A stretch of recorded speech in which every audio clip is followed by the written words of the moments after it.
आरहत वाङ्मय में कहा गया है, पढ़मम नाणम तऊ दया एवं चिट्ठई सब्ब संजये अन्नाणी किं काशी किं वा नाशी छेय पावगम।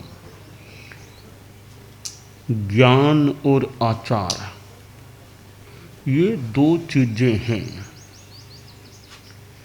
एक दूसरे से संबंधित भी हैं और एक दूसरे से यूं अलग भी हो सकते हैं।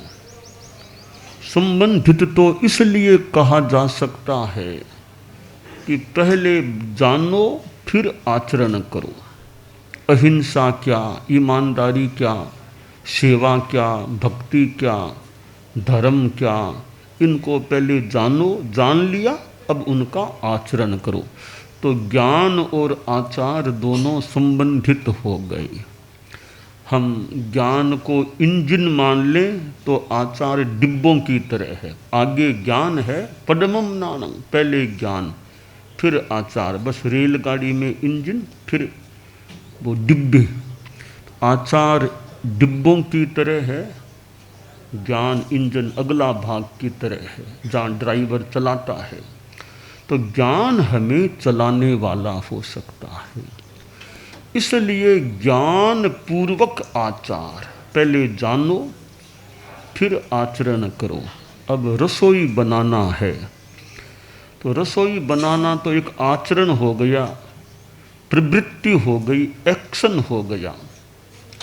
रसोई कैसे बनाना यह पहले जान लेंगे, कैसे कुकिंग कैसे करना, रसोई कैसे बनाना, खाना कैसे पकाना, दलिया कैसे, वो सब जानकारियाँ, अच्छी ट्रेनिंग हो गई, यह ज्ञान हो गया। अब रसोई बनाओ, यह आचरण हो गया। अच्छी तरह ट्रेनिंग है रसोई बनाने की तो खाना अच्छा बना सकते हैं।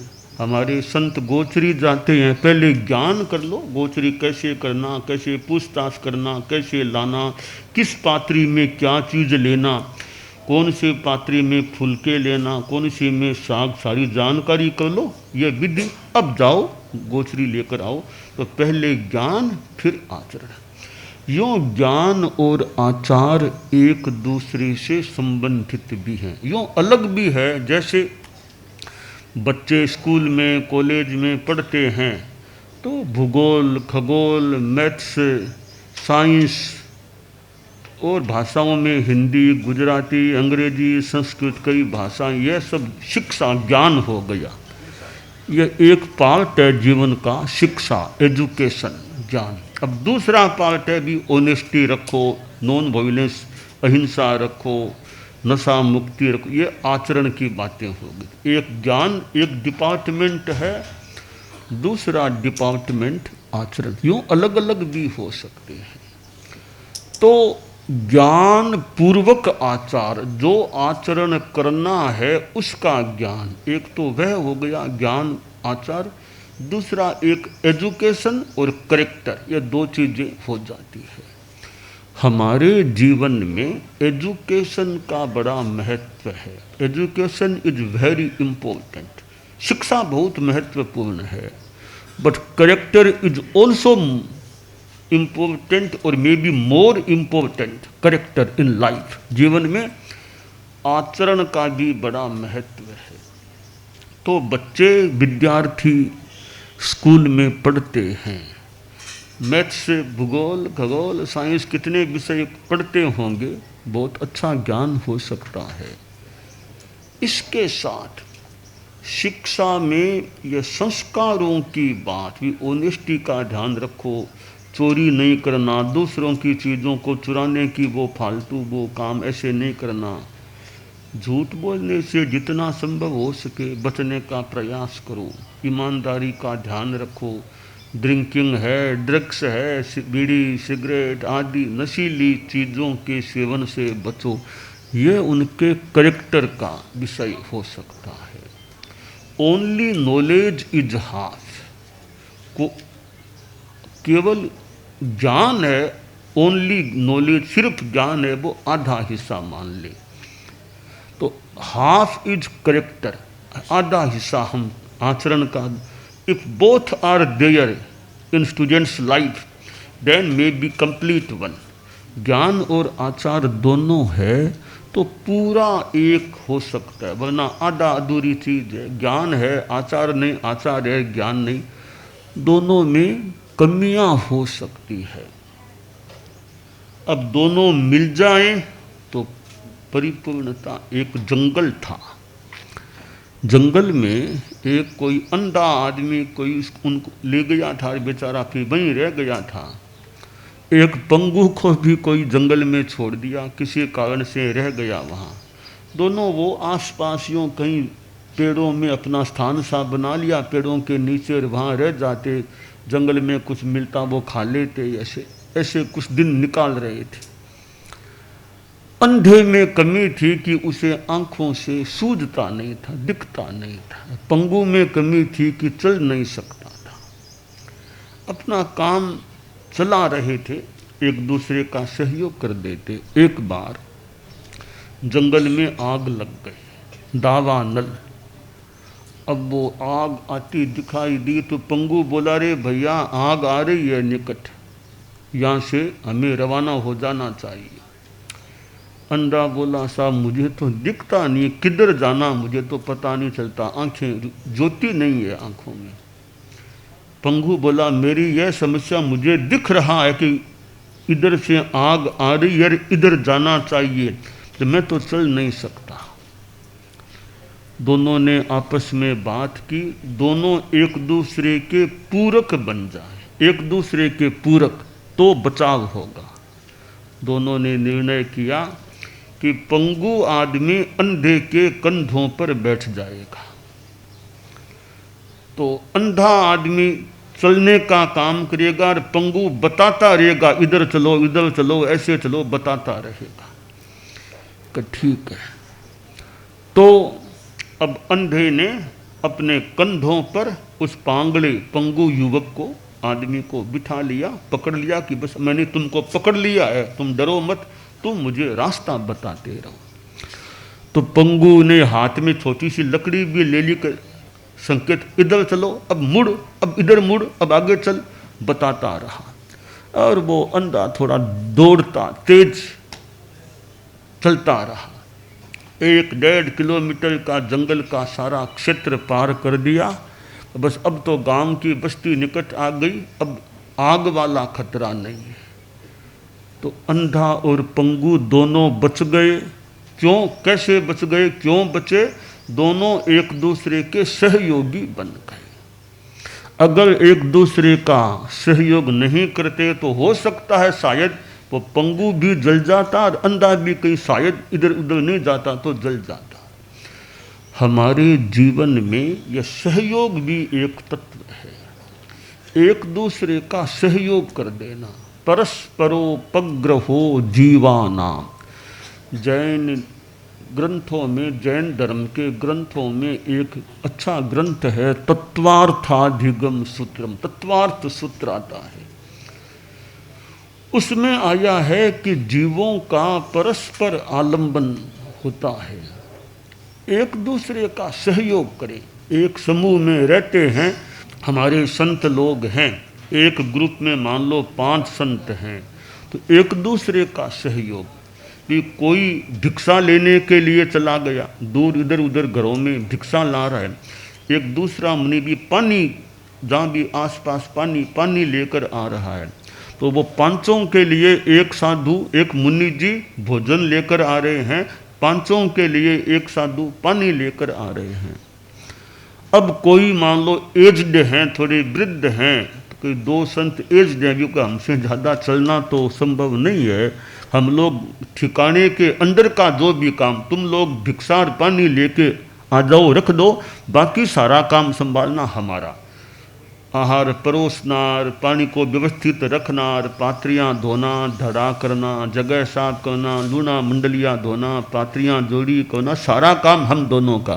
तुम केवल भोजन गोचरी ला दो और पानी तुम ला दो, बस। बाकी एक 5वें संत हैं, वो थोड़े मुखिया हैं ग्रुप के, उनका काम है व्यवस्था को ध्यान में रखना, वो जहाँ जरूरत हो वहाँ सहयोग कर देना, जहाँ जरूरत, बाकी व्यवस्था का ध्यान रखो और पढ़ना ऐसा काम करते रहो। यह क्या हुआ? परस्परोपग्रहो, एक दूसरे का सहयोग। ये भोजन का काम मैं संभाल लूँ, पानी का काम तुम संभालो, ठिकाने का काम आप दो संभालो, और व्यवस्था और पढ़ाना और आज लोगों से संपर्क वो मुख्यतया बड़े महाराज मुख्य मुनि जी यानी वो मुखिया संत हैं वो संभाल लो, तो पूरे ग्रुप का अच्छा काम चल सकता है।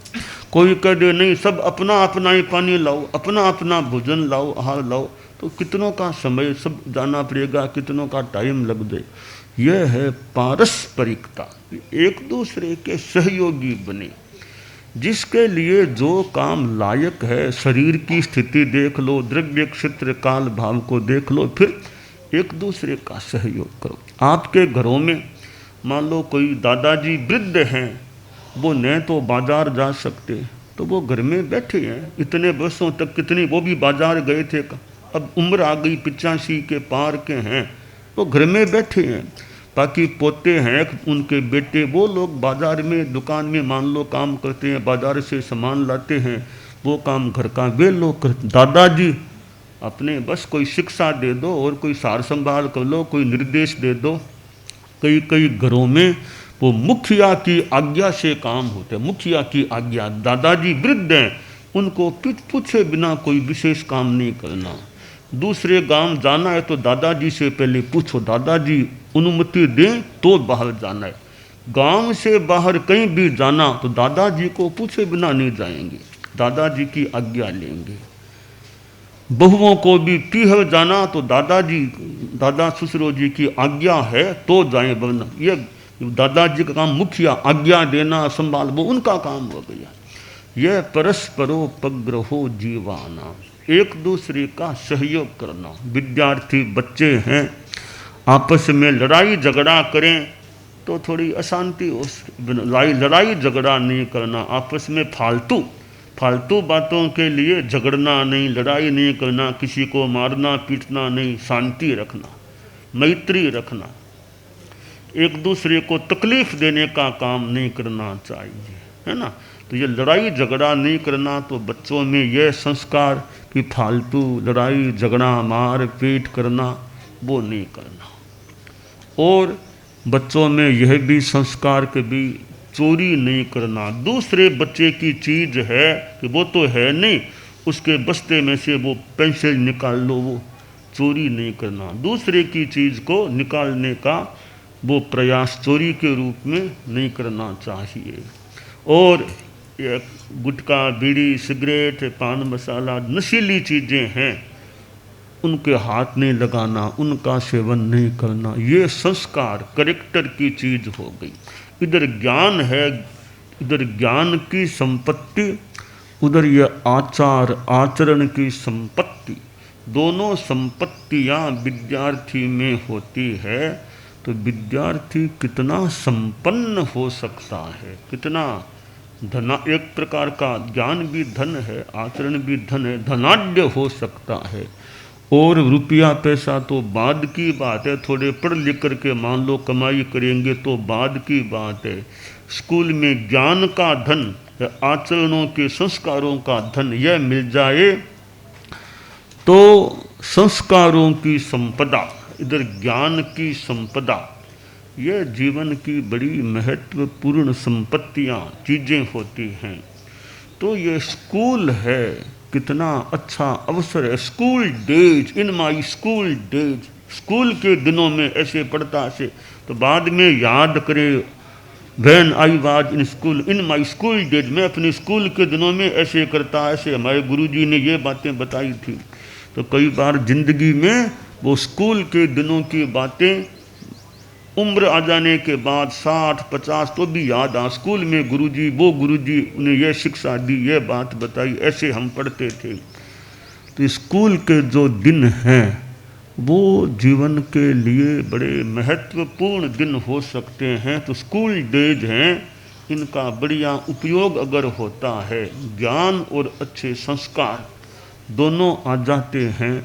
विद्यार्थी को फिजिकल डेवलपमेंट भी चाहिए, विद्यार्थी के पास इंटेलेक्चुअल डेवलपमेंट भी हो, तो फिर मेंटल डेवलपमेंट और इमोशनल डेवलपमेंट, फिजिकल शारीरिक विकास भी बच्चों का भी ठीक है, माने शरीर की भी सक्षमता बच्चों में बढ़नी चाहिए, ये एक लौकिक या जीवन के लिए मान ले एक चीज है। इंटेलेक्चुअल डेवलपमेंट, बौद्धिक विकास, बुद्धि अच्छी हो, तो साथ में मेंटल एंड इमोशनल डेवलपमेंट, मानसिक विकास, मन में हिम्मत मनोबल है, इमोशनल ज़्यादा गुस्सा नहीं करना, शांति से रहना, यूँ ज़्यादा ग्रीड, ज़्यादा लोभ नहीं करना, कि वांट और नीड, इच्छा कितनी है और आवश्यकता कितनी है। जीवन के लिए आवश्यकता मान लो कपड़े चाहिए, रोटी चाहिए, भोजन चाहिए, पानी चाहिए, रहने को स्थान चाहिए, चिकित्सा की जरूरत हो तो दवाई आदि इलाज चाहिए। तो ये नीड, ये आवश्यकता है। और वांट कि वो बढ़िया बढ़िया चीज़ है, तुम्हारे पास कपड़े हैं, अभी 2 साल भी ये फटेंगे नहीं, सारे काम आ सकेंगे, तो ना और बढ़िया कपड़े, और ये वांट हो गई, वो बढ़िया वो बढ़िया। तो वांट की सीमा, की ज़्यादा इच्छा नहीं, अपने सिंपल लाइफ, सादगीपूर्ण जीवन रहे, ठीक है। थोड़ी बहुत वांट बच्चों में क्या बड़ों में भी हो सकती है। तो वांट का लिमिटेशन, इच्छा परिमाण, जैन धर्म में श्रावक के 12 व्रतों में 5वां व्रत है इच्छा परिमाण, लिमिटेशन ऑफ डिजायर्स, इच्छाओं का परिसीमन।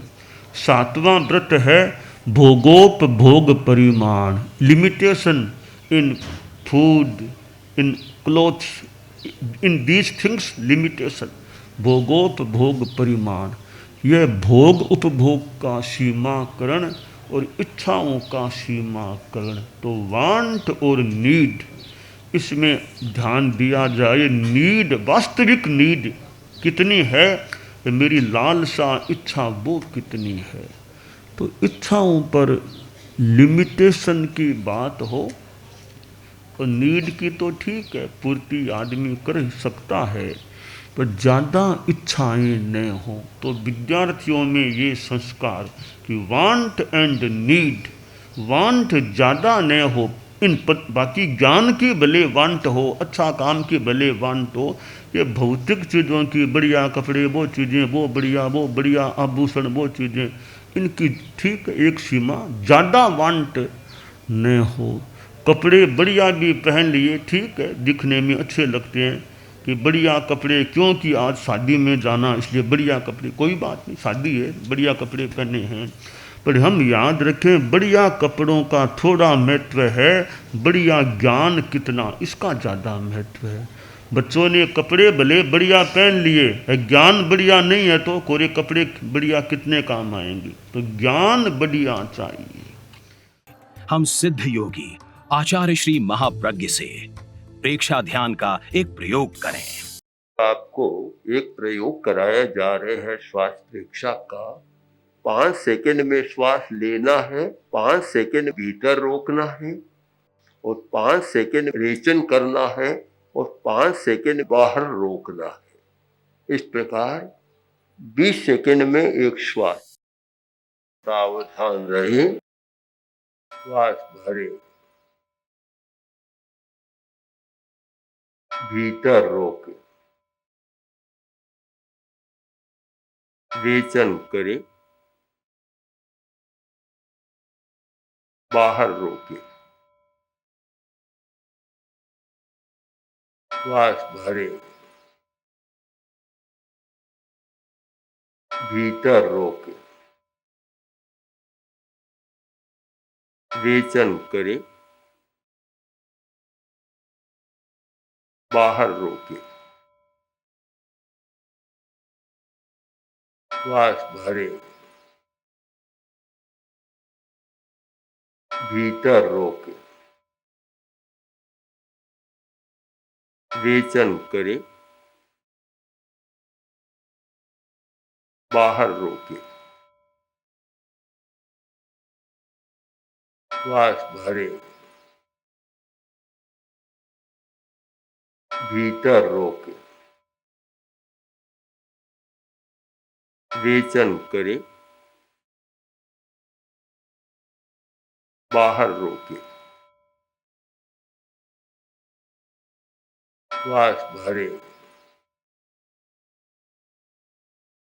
भीतर रोके, रेचन करे, बाहर रोके, श्वास भरे, भीतर रोके, रेचन करे, बाहर रोके, श्वास भरे।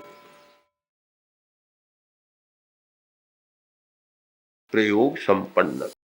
तो ये ध्यान के बहुत छोटे प्रयोग कराए हैं और इनका स्वयं बार बार अभ्यास करें तो एक अच्छा अभ्यास हो सकता है। ओम आत्मा।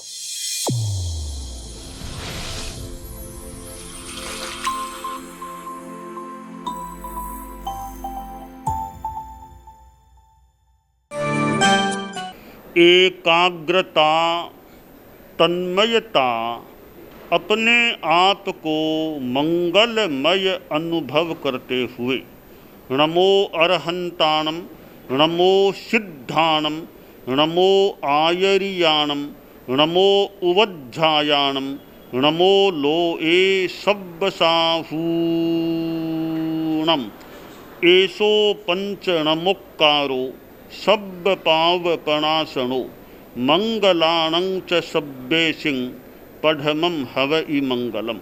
चत्तारि मंगलम, अरहंता मंगलम, सिद्धा मंगलम, साहू मंगलम, केवलिपन्नत्तो धम्मो मंगलम। चत्तारि लोगुत्तमा, अरहंता लोगुत्तमा, सिद्धा लोगुत्तमा, साहू लोगुत्तमा, केवलिपन्नत्तो धम्मो लोगुत्तमो। चत्तारि शरणं पवज्जामि, अरहन्ते शरणं पवज्जामि, सिद्धे शरणं पवज्जामि, साहू शरणं पवज्जामि, केवलिपन्नत्तं धम्मं शरणं पवज्जामि। धम्मो मंगलमुक्किट्ठम् अहिंसा संजमो तवो देवावितं नमंसन्ति जस्य धम्मे सयामणो। च इत्ता भारहं वासं चक्रवट्टिमहिद्धियो सन्ति सन्ति करे लोए पत्तो गइमणुत्तरम्।